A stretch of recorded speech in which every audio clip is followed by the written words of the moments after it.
கண்டுபிடிச்சி சொல்லிருக்காங்க பாருங்க. எப்பேற்பட்ட கண்டுபிடிப்புன்றதை நான் இன்னைக்கு தான் பார்க்குறேன். இப்படிப்பட்ட உறவினர் எனக்கு அங்கே இருக்கிறாங்கன்றது எனக்கே இன்னைக்கு தான் தெரியும்.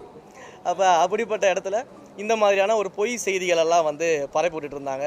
அடுத்தது ஏதோ அரசாங்கம் கவனம் செலுத்தாமல் அரசாங்கமுக்கு தெரிந்து தான் இதெல்லாம் நடக்குது, அமைச்சர்களுக்கு தெரிஞ்சு தான் இதெல்லாம் நடக்குது அப்படின்றது போல் பல பேர் பல்வேறு விஷயங்களை பொய்யாக புரட்டாக சமூக வலைதளங்கள்லையும் சில யூடியூப்களிலும் பார்த்திங்கன்னா பரப்பிட்டு வராங்க.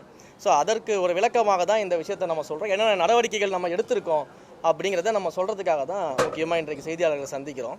இந்த பழனியுடைய அடிவாரத்தில் இருக்கக்கூடிய தண்டபாணி மடத்துக்கு சொந்தமான அந்த நிலத்தை பொறுத்த வரைக்கும் ஏற்கனவே பார்த்திங்கன்னா பல முறை அந்த இடத்தை ரிஜிஸ்டர் பண்ணக்கூடாது யாருக்கும் அப்படின்னு சொல்லிட்டு பழனி கோயிலுடைய ஜேசி மூலயமாக சப் ரிஜிஸ்டர் ஆஃபீஸ்க்கும் டிஸ்ட்ரிக்ட் ரிஜிஸ்டர் ஆஃபீஸ்க்கும் பல முறை கடிதங்கள் வழங்கப்பட்டிருக்குது.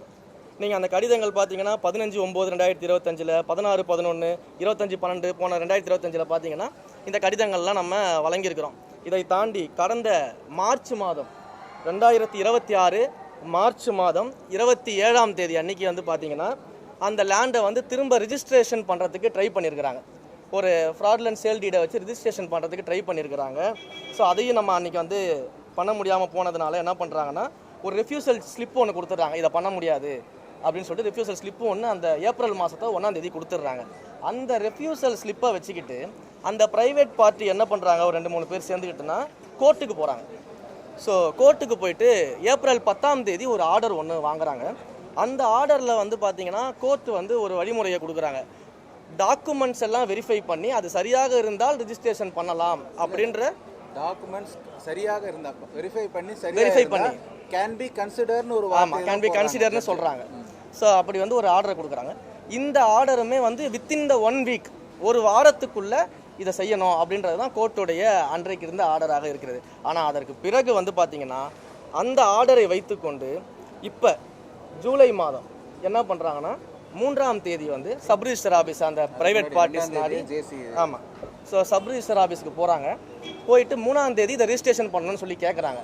ஆனால் 2ஆம் தேதியே அவர் போகிறாங்க அந்த ரிஜிஸ்ட்ரேஷன் பண்ணுறதுக்கு. அதற்கு முன்னாடி நாள் 2ஆம் தேதியே பழனியுடைய ஜேசி என்ன பண்ணுறாரு அப்படின்னா இந்த லேண்டில் எந்த விதமான ரிஜிஸ்ட்ரேஷனும் பண்ணக்கூடாது அப்படின்னு சொல்லிட்டு டிஸ்ட்ரிக்ட் ரிஜிஸ்டர் ஆஃபீஸுக்கு மீண்டும் கடிதத்தை எழுதிடுறாங்க.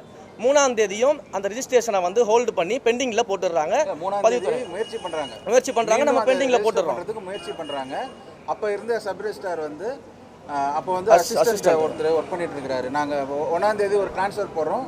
புதுசாக ட்ரான்ஸ்ஃபர் ஆனவங்க இன்னும் ஜாயின் பண்ணல. அதுக்காக ஒரு அசிஸ்டன்ட் சப் ரிஜிஸ்டர் பொசிஷனில் இருக்கிறாங்க.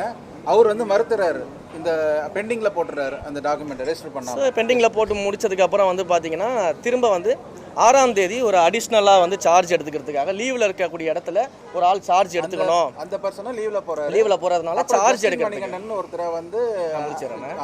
ஸோ அந்த ஜஸ்டின் மணிகண்டன் அப்படின்றவர் சார்ஜுக்கு அன்றைக்கி லீவில் போகிறதுக்காக யாருமே இல்லைன்றதுனால சார்ஜுக்கு வராரு.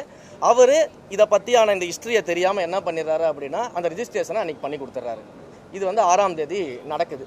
அப்போ இது தெரிஞ்ச உடனடியாக நம்மளுடைய ஹெச்ஆர்என்சியினுடைய அதிகாரிகள் என்ன பண்ணுறோம் அப்படின்னா இந்த ரிஜிஸ்ட்ரேஷன் இல்லீகலானது, இதை அவங்க இந்த ஹிஸ்ட்ரியை பார்க்காம பண்ணி கொடுத்துட்டாங்க அப்படின்னு சொல்லி சம்மந்தப்பட்ட துறை அதிகாரிகள் பதிவுத்துறை அதிகாரிகிட்டலாம் பேசி அந்த நிலத்தோடைய ரிஜிஸ்ட்ரேஷனை ஸ்டாப் பண்ணுறதுக்கு என்னென்ன வழிமுறைகள் இருக்குதோ அது எல்லாத்தையும் முன்னெடுத்துருக்குறோம். கோர்ட்டில் இது சம்மந்தமான வழக்கு இருக்குது. இன்றைக்கு அந்த வழக்கு விசாரணைக்கு வந்துச்சு. விசாரணைக்கு வரும்பொழுது ஹெச்ஆர்என்சியும் ஒரு பார்ட்டியாக அவங்க அட்மிட் பண்ணியிருக்கிறாங்க. நாளைக்கு மறுபடியும் இந்த கோர்ட்டில் கேஸ் வருது. அப்போ இந்த லேண்டை நம்ம திரும்ப ரிட்ரைவ் பண்ண போகிறோம் அப்படின்றதுல எந்த விதமான சந்தேகமும் யாருக்கும் இங்கே தேவை கிடையாது. அதே போல் மாண்புமிகு அமைச்சர் அவர்களும் அவர் துறை சார்ந்து அந்த சார் பதிவாளரை உடனடியாக சஸ்பென்ஷன் பண்ணிவிட்டு நேர்மையான விசாரணைக்கு என்னென்ன செய்ய முடியுமோ அது எல்லாத்தையும் அவரும் அவர் துறை சார்ந்து பண்ணிக்கிட்டு இருக்கிறாரு.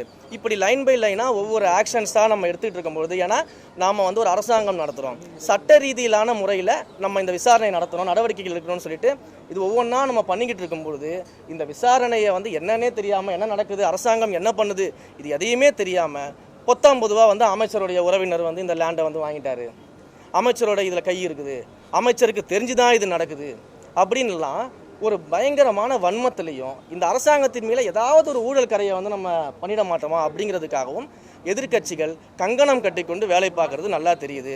நீங்கள் எவ்வளவு முயற்சி செஞ்சாலும் எங்களுடைய மாண்புமிகு முதலமைச்சர் அவர்கள் சொன்னது போல் எங்களுடைய கவர்மெண்ட் க்ளீன் கவர்மெண்ட்டாக இருக்கும், டிரான்ஸ்பரண்ட் கவர்மெண்ட்டாக இருக்கும், கரப்ஷன் ஃப்ரீ கவர்மெண்ட்டாக நிச்சயம் இருக்கும்.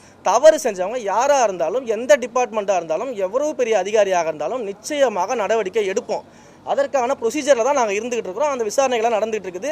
போலீஸ் ஸ்டேஷனில் எஃப்ஐஆர் ஃபைல் பண்ணியாச்சு. சம்மந்தப்பட்ட சப் ரிஜிஸ்டர் மேலேயும் அதே போல் இந்த ரிஜிஸ்ட்ரேஷனுக்காக ட்ரை பண்ண அந்த ப்ரைவேட் பார்ட்டிஸ் மேலேயும் எஃப்ஐஆர் ஃபைல் பண்ணி போலீஸ் விசாரணை நடந்துகிட்டு இருக்குது. துறை ரீதியான நடவடிக்கைகளையும் எடுத்துக்கிட்டு இருக்கிறோம். ஸோ இப்படி எல்லா விஷயங்கள்லையுமே எல்லா இடங்கள்லையுமே மிக நேர்மையாக எங்களுடைய விசாரணை நடந்துகிட்டு இருக்குது. இதற்கு நடுவில் இதுபோல் பொய் புரட்டுகளை பரப்புவர்கள் மேலே, குறிப்பாக என்னுடைய உறவினர்னு சொல்லி பொய் புரட்டுகளை நிறைய பேர் பரப்பிட்டு இருக்காங்க பார்த்தீங்களா, அவங்க மேலே எல்லாமே சட்டப்படி நடவடிக்கை எடுக்கிறதுக்கான முயற்சிகளை நான் முன்னெடுத்திருக்கிறேன். காவல்துறையில் புகார் அளிச்சிருக்கிறோம். தொடர்ந்து இது போல் செய்யும் வகையில் யார் யாரெல்லாம் இப்படி பொய் புரட்டு புகார்களை பரப்பிட்டு இருக்காங்களோ அவங்க மேலே நடவடிக்கை எடுக்கப்படும்.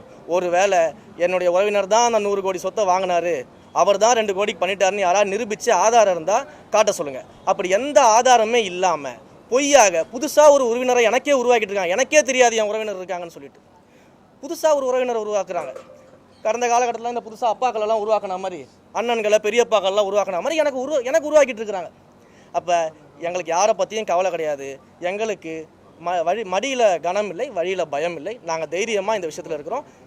இன்னொரு விஷயமும் சொல்கிறேன், கோயில் நிலங்களை பொறுத்த வரைக்கும் 1 இன்ச்சு கூட யாருக்கும் கொடுப்பதற்கு நாங்கள் தயாராக கிடையாது. கோயில் நிலங்களை பொறுத்த வரைக்கும் இது போன்ற இல்லீகல் ஆக்டிவிட்டீஸில் நேர்மையாக துரிதமாக சட்டப்படி எல்லா நடவடிக்கையும் எடுக்கப்படும் அப்படிங்கிறத இந்த இடத்துல நாங்கள் தெரிவிச்சுக்கிறோம். சார் இதே போல வந்து பார்த்தீங்கன்னா வெண்ணமலை, அதாவது கரூரில் வந்து கரூர் பிரச்சனையும் கொண்டு வந்தாங்க.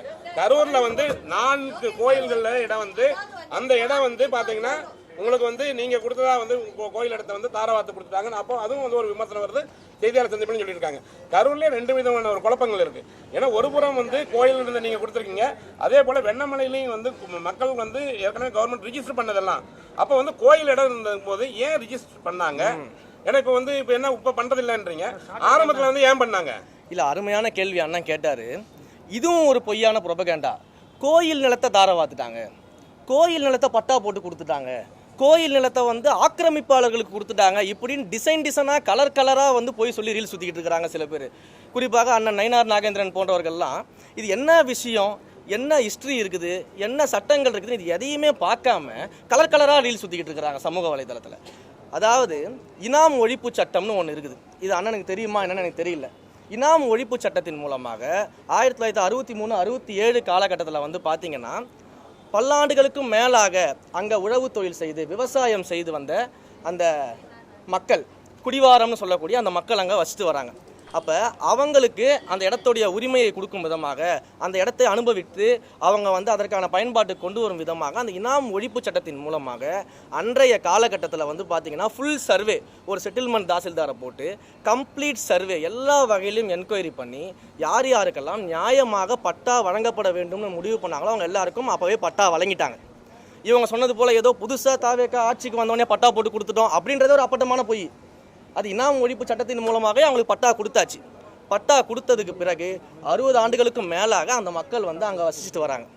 பல முறை அந்த 60 ஆண்டு காலத்தில் பல முறை அந்த மக்கள் வந்து நிலங்களை விற்கிறது, வாங்கிறது, லோன் எடுக்கிறது, இன்னும் சொல்லப்போனால் பல்வேறு இடங்களில் கவர்மெண்ட் ப்ராஜெக்ட்ஸுக்கு அந்த இடத்த எடுக்கும் பொழுது சம்மந்தப்பட்ட நில உரிமையாளர்களுக்கு அந்த பட்டா வச்சுருக்காங்க இல்லையா, இன்றைக்கி அவங்க என்க்ரோச்சர்னு சொல்கிறாங்க இல்லையா, அந்த பட்டா உரிமையாளர்களுக்கு அரசாங்கமே காம்பன்சேஷனும் கொடுத்துருக்கக்கூடிய வரலாறுகள்லாம் இங்கே இருக்குது.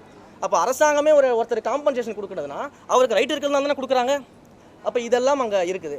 இந்த 60 ஆண்டு காலம் இருந்தவங்கள சில அரசியல் சூழல்கள் என்ன பண்ணுறாங்கன்னா பிளாக் பண்ணுறாங்க.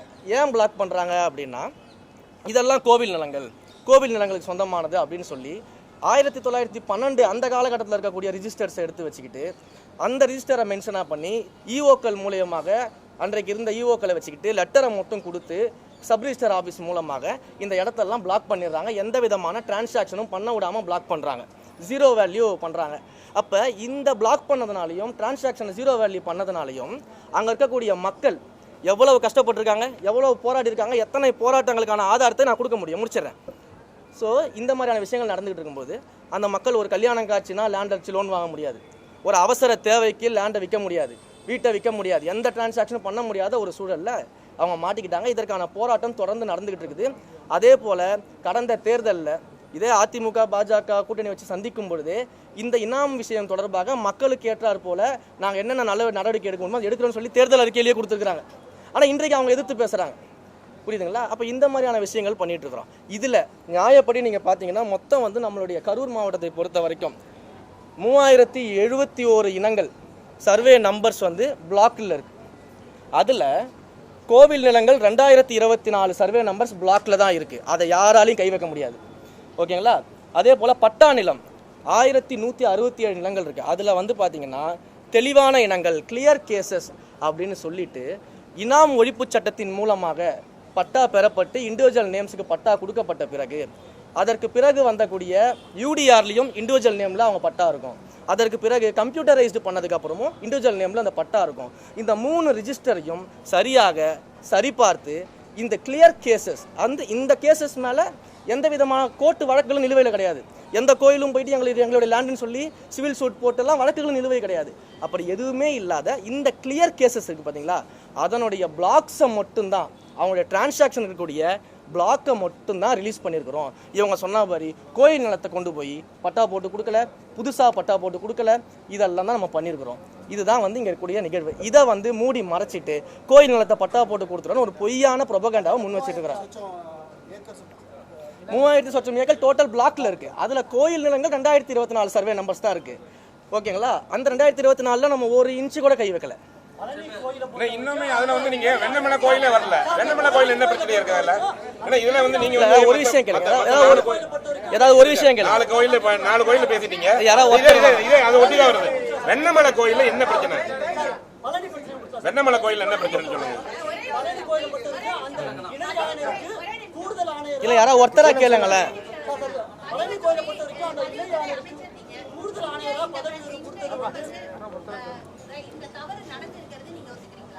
தவறு நடந்திருக்கு.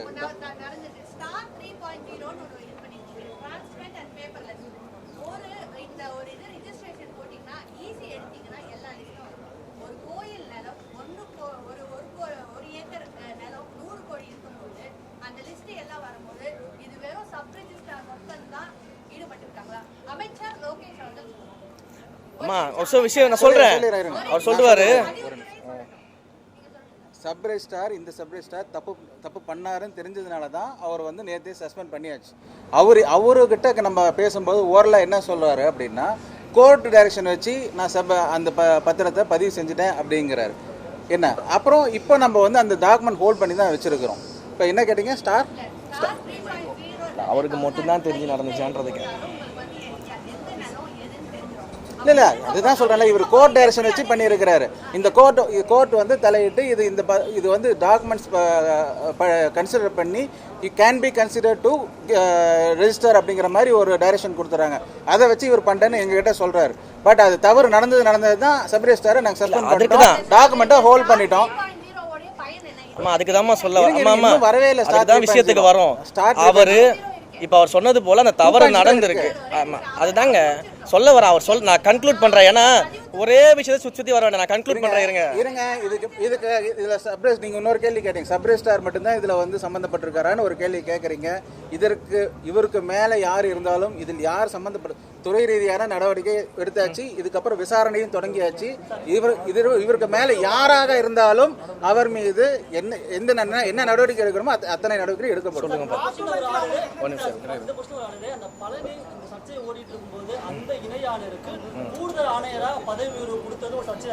அதுதாங்க சொல்றேன். இதெல்லாம் அதுதான் சொல்றேன். அதே மாரிமுத்து தான் 4 தடவை சப் ரிஜிஸ்டருக்கு லெட்டர் எழுதியிருக்கிறாரு. அதே மாரிமுத்து தான் 2ஆம் தேதி சப் ரிஜிஸ்டருக்கு லெட்டர் எழுதியிருக்கிறாரு. அப்புறம் எதன் அடிப்படையில் நீங்க அவரோட ப்ரமோஷன், அவர் ப்ரமோஷன் லிஸ்ட்ல இருக்கிறவர், எதன் அடிப்படையில் அவரோட ப்ரமோஷன் நிப்பாட்டி வைக்கணும்னு நீங்க சொல்றீங்க? அவர் தானே லெட்டரே கொடுத்துருக்காரு 2ஆம் தேதி சப் ரிஜிஸ்டர் ஆஃபீஸ்க்கும் டிஸ்ட்ரிக்ட் ரிஜிஸ்டர் ஆஃபீஸ்க்கும் இந்த லேண்டை பத்திரப்பதிவு பண்ணக்கூடாதுன்னு ரிஜிஸ்டர் கொடுத்துருக்காரு. கோர்ட்டில் கேஸ் அவர் தான் மூவ் பண்ணியிருக்காரு. அந்த கோயில் சார்பில் இவ்வளோ விஷயங்கள் அவர் முன்னெடுத்திருக்காரு தானே.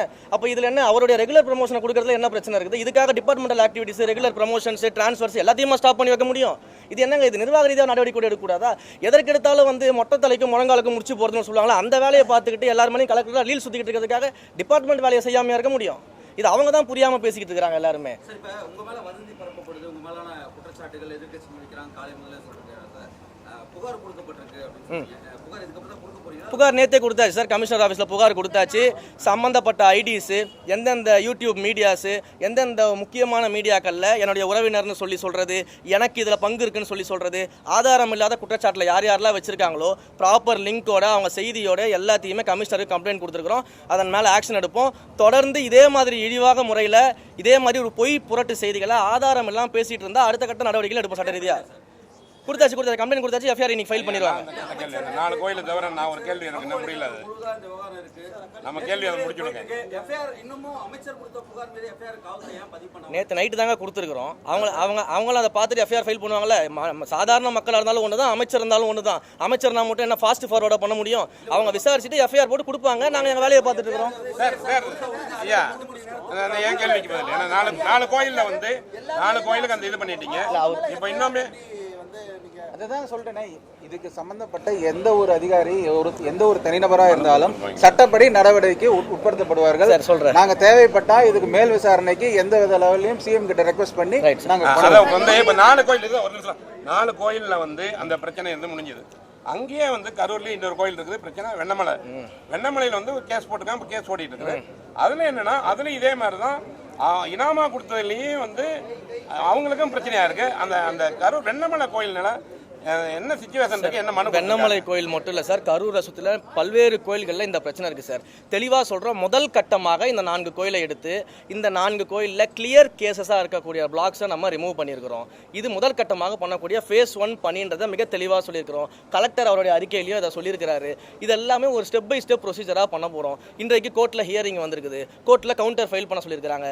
இன்றைக்கு இந்த வழக்கின் மீது எந்த விதமான ஸ்டேவும் வந்து கொடுக்கல. ஸோ ப்ராப்பர் டாக்குமெண்ட்ஸை கோர்ட்டில் சப்மிட் பண்ண சொல்லியிருக்கிறாங்க. நாங்கள் கவுண்டர் கொடுக்க போகிறோம். அதே போல் இந்த மாதிரியான கிளியர் கேசஸ் இன்னும் எங்கெங்கெல்லாம் இருக்குது, இதற்கு நாங்கள் என்னென்ன அடுத்த கட்ட முன் நடவடிக்கை எடுக்க போகிறோம் அப்படிங்கிறது எல்லாமே நானும் மாண்புமிகு அமைச்சரும் ரெவென்யூ மினிஸ்டரும் எல்லாரும் சேர்ந்து முடிவு பண்ணி சிஎம் கிட்ட அப்ரூவல் வாங்கிட்டு தொடர்ச்சியாக தெளிவாக சொல்கிறோம்.